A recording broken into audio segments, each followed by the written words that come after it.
All right, so today on Fresh Thoughts, we got Marcus Crenshaw, aka the coolest CEO. Today, what was on my mind was obstacles, and this is all freestyle. This is just off the top of the dome. If there's anything you want to say to just pump us out, anything on your mind lately, you were talking to me last night about a couple interesting things, but this morning I pulled my back, and then like certain things weren't working, and I was just having so many obstacles that were in front of my life. And so I was thinking about that word, and he's overcome a lot of different things. I mean, he's been an entrepreneur since what age did you start in entrepreneurship? Like 25. Okay, so at 10 20 years. Yeah, so what was like one of the first obstacles that really was a challenge for you? Well, when I first started, I retired from playing basketball, like in Europe. So when I first started, like 10 years ago, people wasn't just on this whole entrepreneurship. Instagram didn't even have video. Like Instagram had it was like brand new. Like you had like Facebook and a couple things like that. Yep. But like everybody was like, even my parents, they like, you crazy. Because I started out like, man, I'm retiring from basketball. I was making close to 6 figures. Yeah. So I'm like, man, I want to sell T-shirts. Yeah. Like have a clothing line and a sports clothing line and things like that. So you got to realize that looked crazy to a guy that's coming from the hood that kind of made it in college, made it pro, and was pretty much at like 6 figures, and to just stop and say, you know what, I want to have a T-shirt business and build a clothing line. So the main obstacles was just the doubt from everybody else. Yeah, so it was removing and getting away from that environment so that you could clearly think and navigate your route. Was there anybody in particular that helped you navigate that route or inspired you to or motivated you to start that business? No, not really. I was on my own. I just thought about it, and my boy Goldie. My boy Goldie, named TD. Me and him kind of started like doing that shit together. We was in Cali, and we just went and printed up like the first couple "You Can't Check Me" shirts. You can't check me. Yeah. You know what I'm saying? And who was some of the big players that were rocking that shirt? Everybody was rocking it. Draymond Green was rocking it. Harrison Barnes, a bunch of NBA players, almost the whole WNBA. You know what I'm saying? A bunch of college players. It was just so many NBA players and people rocking. A lot of people was rocking the shirt. So what did that feel like when that momentum started to build? Did pressure, did you ever feel the pressure, or did you kind of know where you wanted to go from building one brand to the next brand to selling the next brand? Did you kind of have a vision? Not really. No, hell yeah, it was pressure, because at one point before they got like really kicked off, I was I was traveling from basketball tournament to basketball tournament trying to sell the T-shirts, because I didn't think about the internet yet. Yeah. And I was going to, AAU tournaments. Just pulling up with the... paying like $500 for a table and with the shit. And you'd be selling them out? No. Oh, okay. I went to like the first, I would say 8 tournaments, all men, like boys tournaments, and I probably sold 3 shirts. Yeah. But I would have to spend like $400-500 for the table though. Yeah. And then I was like, shit, I don't know. But it's like, I'm a real ambitious person. I'm a real, like, if I say something, I'm going to be like, fuck you, I'm going to do this. Yeah. So I ain't called nobody for help, man. It was some days, because you got to think about it. Being on the road where you driving from Detroit to Kansas City or Atlanta or wherever, you on the road, you spending $500 and then you spending, $150 a night in a hotel. Yeah. So I started dwindling. Money started dwindling. So then I probably had like $9,000 in merch that I had purchased, and then I bought a truck. So I'm on the road with it, and man, I ain't gonna lie. Like I was like, man, I ain't spending no more $150. I started sleeping in the car, and then showering at the 24-hour fitness. Like, man, fuck it. So how did you? I mean, when the money starts dwindling. Yeah. How do you stay motivated? $300. How did you stay motivated, and how did you keep focus on And how did you even know? Were you always a winner? Did you just believe in yourself and you just knew that, hey, this time will pass. I'm going to make the right adjustments to move forward and build this thing out and then eventually sell it and then go on to continuously be massively successful in the sports world and as an entrepreneur? I already kind of, because I had success like in high school, you know, scoring the state. So I knew what it felt like to accomplish something after you working hard. You know what I mean? So I wasn't never so scared, but when I got down to like $300-400, then I'm like, oh shit. But so it was like, I remember I went to one tournament, I didn't make much, and I remember it was late, and I saw one tournament in Atlanta, and I was like, oh shit, fuck it. Like I'm all the way in like Ohio or somewhere. Man, I just hit the road again, like, well, fuck it. And I remember I had like $100-some. I was eating off the dollar menu on the way there, getting a little, 30 worth of gas, like trying to make it. Yeah. You know what I'm saying? Yeah. Gas wasn't as expensive then. Yeah, nothing was. Nothing. Really. You know what I'm saying? So you could make it there. How much was like a hotel room at that time?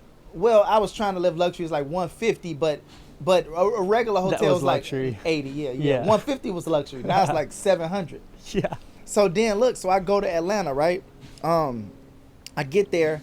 It's overnight. I'm at my homegirl's crib. It's overnight. I'm like, shit, the tournament is like in the morning, and now it's like 6, 7 in the morning. I'm supposed to be up. But he asking for $500. He hit me with that when I got there. I'm like, shit, I ain't even got $500. Yeah. So I'm like, what am I gonna do? So I was like, man, fuck it, just go up there. So the tournament was over like 3, 4 o'clock, early day on a Sunday. I get up there, and he like, oh man, you late, don't worry about it. Just set up, you cool. Dog, I went over there. I remember 2 girls came out. They played for some big AAU team. They came and bought 2 shirts like immediately. They spent $40, and I was like, whew, it's like a breath of fresh air to get 40 at that time. I'm like, shit, I got about $340. No, or no, I got like no. I got like 60, because I had spent money on gas. It was something like that, but I had that 40. I'm like, shit, I know I can get home. Yeah. So then, so they bought 2, and then, oh man, this shit was crazy. And then I was so happy, I was so thankful for them. Then they happened to be like 2 of the top players in the country, women's. Because it was my first time going to a girls tournament. I'm like, girls basketball? I knew girls played because I was cool with them from overseas, but I'm like, wow. Now it's the first girl one. So they go warm up. They was just lit in the country. So then like the rest of their team came out and bought all shirts. So that's like 15 sales. Yeah. I'm like, oh shit. And nobody was really doing it like you were doing it at that time, really. What, tournament? No, I'm saying as a brand, there wasn't really emphasis on women's basketball until you. Were you the trailblazer of? Yeah, but it wasn't just for women's basketball then. It was just like, you can't check me, hoop cred. It was just hooping. Period. I just ended up at that tournament. I didn't even know it was a women's tournament. So that was the first women's one that I went to. Gotcha. All the rest of them where they wasn't buying shit was men's. Yeah. So they wasn't support. So it was like cool. So then they whole team came and bought. Then they was like the number 1 team in the country. Then they went to play again, and then the other team came and bought because they warmed up in it. Okay. And then next thing you know, the block was flooded. Yeah. No, it was flooded. So I got some ladies. I don't know if y'all know where I'm at. Hit me up on and say, hey, that was me. It was like 3, 4 ladies that was parents of some of these players back there helping me find sizes, blue, red, blue, 2X. Yeah. I paid them like $300 each just for helping me. They was like, this boy need help. Yeah. So the parents was back there helping me find the shirts, and it just was a line, and I sold out of all smalls, mediums, larges. Yeah. And a few extra larges, and I just had like mostly extra larges and 2X's left. So I went from $300 to I had like almost $18,000. Because remember, I spent $9,000. Wow. So I had like 17 some $1,000. So after that, yeah, it was up. It was up. And where was your mind at in that point? Were you like, I want to continue this brand? What am I going to do with this money? Now that you got 18,000, what was your first entrepreneurial move? I'm about to tell you, my first move was, it was another tournament, and I was like, I'm only going to girls tournaments. That's how I got into the women's sports. I'm like, no, I ain't going nowhere else, because they support more, they shop more, and they just easier. Yeah, 80% of the market. Not easier, I ain't going to say easier. They just, not easier, but what I mean is, like, they easier to support you. Like, they shop more. Women like to block fly shit. Whether it's name brand or not, a girl will buy something fly, a guy more so like, Yeah. Yeah, that's just in our genetics. Yeah. We're just not trying to. We yeah. want the trendy stuff. Yeah. They'll buy some new fly Well, shit. statistically, 80% of the women control the purse in the family. So, yeah, okay. So that makes sense why that market was more hot. It was hot, so it was turned up, right? So I'm like, wow. I'm like, cool. And then I started learning more about the game, and I was like, damn, they could ball. Like I started learning more who's who, how it works. Yeah. I'm like, damn, they need a lot of help too. You know what I'm saying? Yeah. And different things. But so my first entrepreneurship move, I almost had 18,000, maybe 700, 400, 700, $7,400. And I remember what I did. I took 1,000. I just bought some T-shirts. I sent them out to NBA and WNBA players. I spent $1,000 and just bought all T-shirts and was hitting people on Instagram. Instagram didn't even have like video or something like that. At the time. No. It was just pictures.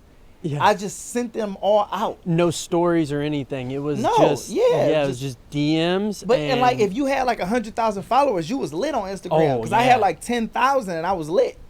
So, but like 10,000 was a lot then. Yeah. So what happened is I would send it out to people, just sending them all free stuff. And this was it was like before influencer marketing was a thing. Yeah. So if you got like the Draymond Greens and just people, I seen him rocking his other places, and my boy got the pictures, and like I created a page that was Hoop Cred, right? Yep. And what the page was, it would have you post a picture, and then we would take on your Instagram, and we would take your screenshot and then your basketball picture, and you was Team Hoop Cred. We would put it, so it was a bunch of men's and women's hoopers who was like, put me on the page, and they would post their shirt. So basically, I was getting free influencer marketing from thousands of hoopers because I would send them something free, and then they would post it, and then people would, man, listen, I was making up to like 30, 40,000 a month online by then. Which is crazy because what year was that? Do you know? It was like 10 years. It was like 10 2010 years ago. or Yeah, it was like 10 years ago. So that was like from the very beginning of social media. Exactly. And that's before influencer marketing was really a known thing. Yeah, you didn't get paid. So you were essentially building this network, and people were being discovered, and they're all finding each other on this page. No, they was just like, I'm rocking the shirt with my J's. I'm lit. Put me on the page with the rest of the hoopers. But they followed the page. Of course. Yeah. And they posted it, and they would share it, and it was lit. Yeah. So that got the online sales going. Okay. So then I would go to another tournament, the women's, but the guys would buy the shirts too online or get free and post them. Then I would go to another women's tournament, sell out. Then I started having all these WNBA and top college people rocking them. So I would take their pictures. I don't know if this was legal, but I would take their pictures and blow it up. And then when they come to the tournament, it might be a WNBA All-Star rocking the shirt, and then the NBA player rocking the shirt. Yeah. And I was using billboards from the Instagram, and players was like, oh yeah, I heard about this page. Yeah. And then when a person buy the shirt there, they would take a picture in it, and because they want to be posted on it right then. So is that, and then you went from there to building that massive network. Your mind is like, okay, I just built this brand. I just sold all these T-shirts. It's going up. The momentum is shifting. Is that when you transitioned into your basketball gym? Was that your next phase? Yeah. I partnered with a guy in Florida, and we kind of did the basketball gym. We signed some like 15 WNBA athletes, and they was just marketing the brand, and we gave them their own brands. So I was the first person to show, like, hey, you can sell something even if you got 70,000 followers. Like, that's a following that like you. What was the older generation when you'd have talks and business deals? Where were their minds at when you were trying to explain this transition in social media and the marketing and the influence? They didn't understand. So it was hard to get people to believe and understand the business. Yeah, but guess what? At that time, I was having so much success, and I remember I had like 80 racks stacked by the end of the summer from the business. Crazy. And then I'm telling you, then the online sales was doing 30, 40, but you got to realize I was probably getting half of that because, probably still getting 20, and then I was still living. Yeah. I got a nice whip. I was living in a nice apartment. I was cool. Was that your first kind of experience of feeling free as an entrepreneur? You didn't have to, Well, I never had a job. I went from, hooping was a job. I went from hooping to that. Yeah. So that's all I really know. I never even clocked in or filled out a job application. I don't even know what that is. Yeah. But yeah, that's when I was like, okay, I got this. Then, so I built that up, I sold half of that to that guy, not that guy, my partner, And then we was rocking and rolling, and I sold it. I sold half of that, like I said. Then I moved on.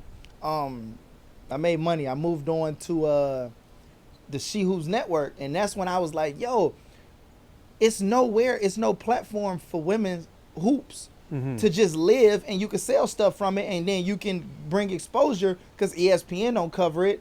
They didn't cover it. It was no platforms. Yeah. So I was like, yo, it's still a lot of hoopers. You look at how many players in college and middle school and high school and parents, and it's still a demographic of people. People just think WNBA. It's still a big demographic. I mean, if you look at UConn and women's college hoops, that shit pack out. Yeah. So I knew it was. So what I did is I started an Instagram called She Hoops Network, because the girls that I was working with was in the league, so I was getting their advice, and that became the largest outlet for women's sports of all time, and it grew quick because everybody in the game finally had one destination to go to watch. It'll be a middle schooler getting discovered. Some of these girls that are viral now in college, I discovered them and made them go viral from She Hoops Network. So I know them all. That's how I represent some of them now, because I've been knowing some of them since they was like children. Yeah. And I watched them build up, and I used to post them and help them go viral. Yeah. So you were the visionary basically of this market, and then that page blew up so big it ended up it sold to Overtime. Yeah, it ended up selling to the media powerhouse Overtime, that's funded by like Drake and Durant and Bezos and all these people. Yes. That's a $500 million company now. How did you go about knowing that it was the right decision to sell and to exit? I had a few other offers before them. Okay. You know what I'm saying? Some people was like, some major brands was reaching out, because I realized that everybody kind of was starting to go into the women's wave, where it was like athletes and women started getting followers on the gram and hoopers, because they was talented and, they had a certain image or whatever. They started getting followers, and I seen that other pages start being created, like blah, blah, blah women's, blah, blah, blah women's. They had a bigger team, maybe a bigger media. No. Oh, okay. No, they couldn't mess with me. I was number one. Yeah. We was top of the game. Like when we was up to like 100 and 200,000 followers, we was doing 100,000 likes. Yeah.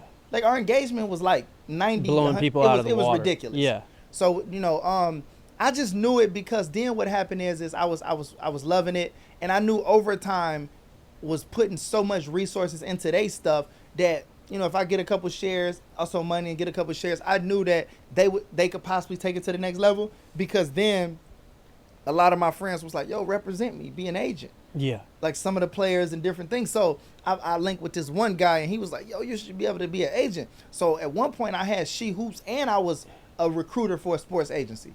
So I was signing players quick, like, yo, what's up? Sign. Then I'm like, damn, I like this business too, because I like the people's business. Yeah. So I was like, you know what? Let me sell this off to Overtime, and then let me get into the agency, sports agency, which is how I got one of the fastest growing agencies now. Yeah. So that's so much in the last 13 years. No, that's a lot in the last 10 years. Yeah. Which is crazy because it's just so much. But it just seems like you took this momentum and you just kept going. Was there ever a time that through all that momentum and all that success, was there ever a time that you were like, oof, this could break? Or was it just always this high energy momentum, everything's in your favor, you're just staying winning? And, was it how much? I mean, it seems like a lot of it contributes to your success is your network. I mean, you're a people person. You continuously invest in people, and you have a vision for people that's a gift that not a lot of people have. You were seeing players before they even could get, they even got big. I was helping them get scholarships and everything from posting. Like a college I would post a highlight of a girl that I knew was good, and a college will hop in my DM, like a big college, like Maryland or something. Like, hey, where's she from? What's the? They ain't even know. But I had my team looking for talent on the internet and everywhere. What do you think's changed since then? A lot. Yeah. So what do you think?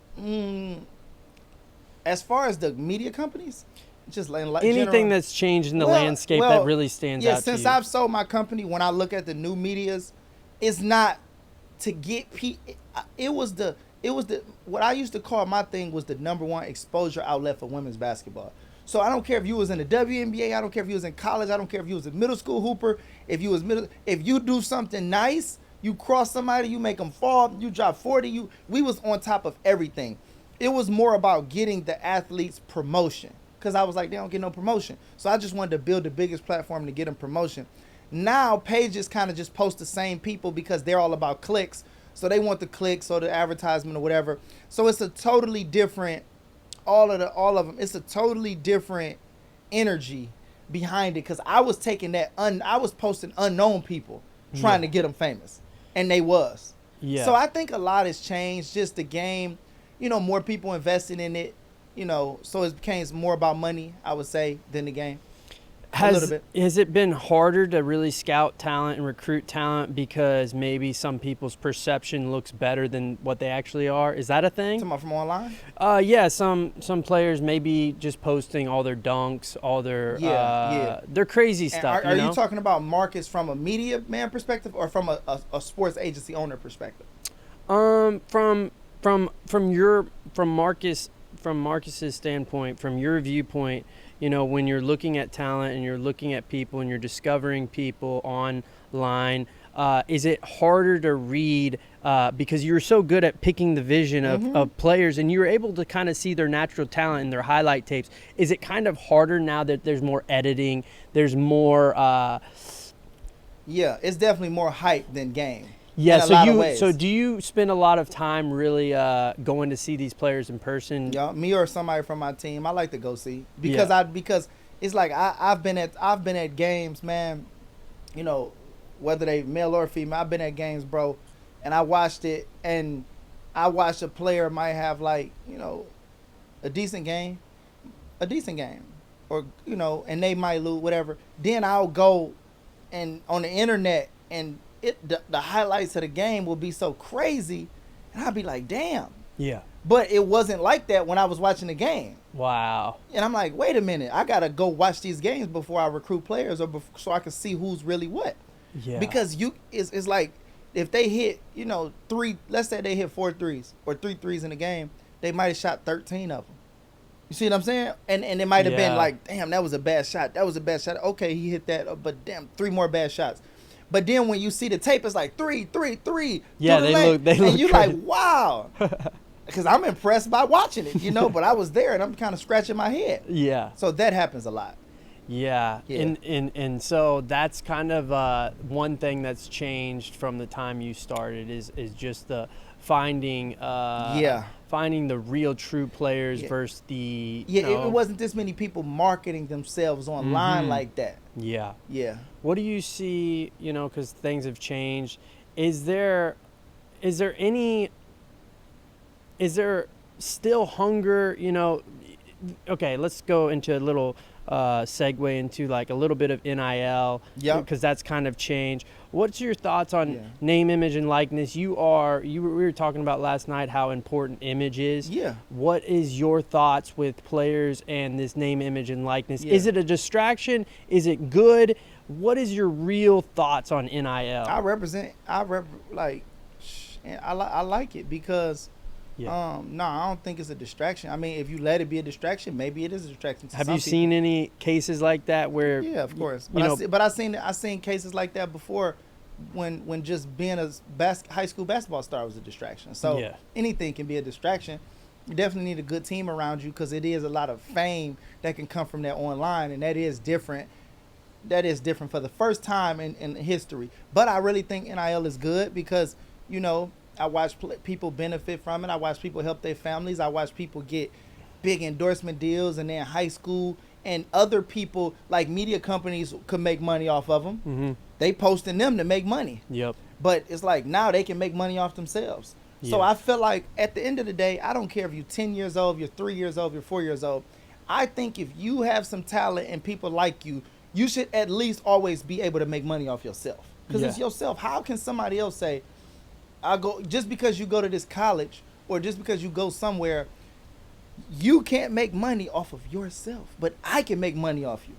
How Yeah. crazy does that sound? Yeah, like, are you specifically talking about how colleges will take their name and profit off of it with their jerseys and their merchandise Yeah. and not give them Yeah, anything? and at the end of the day, it is a system, but it's like we are really still coming to see this point guard Yeah. that's averaging 22 points a game. Yeah. Because if he wasn't there, yes, it might be somebody else, but then we're coming to see him. We're not coming to see Duke. Or Iowa, yeah. Duke, but Coach K was great. Yeah. But Duke without Grant Hill or Duke without Jason Williams is just Duke. Yeah. Put you at Duke, Nobody's coming. Yeah.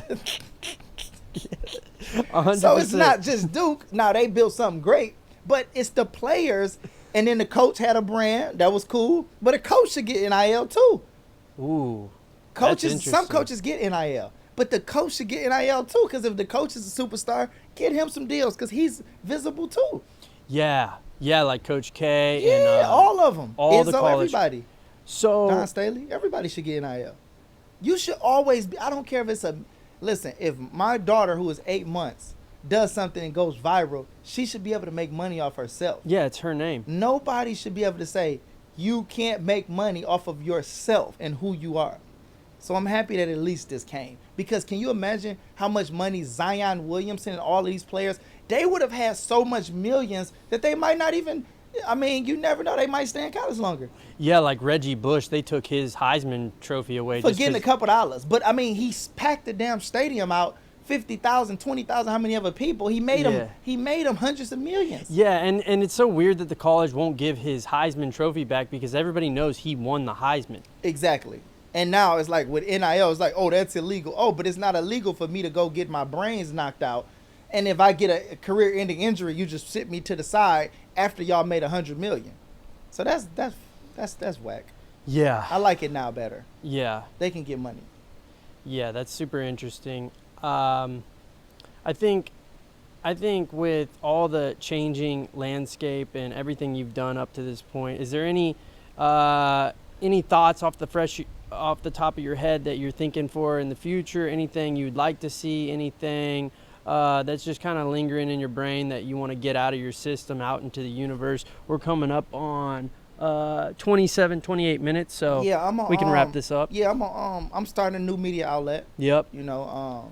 I ain't gonna get a name yet, but Okay. it's gonna have a lot of sports. Basketball, basketball is gonna have tennis, boxing, All sports. UFC, boxing, all that. everything. And it's gonna be a big Track. outlet. Yep. I purchased a lot of media companies and I'm putting them all together, and we're gonna take that to the next level. So obviously, I sold my last media company, so now I'm hungry.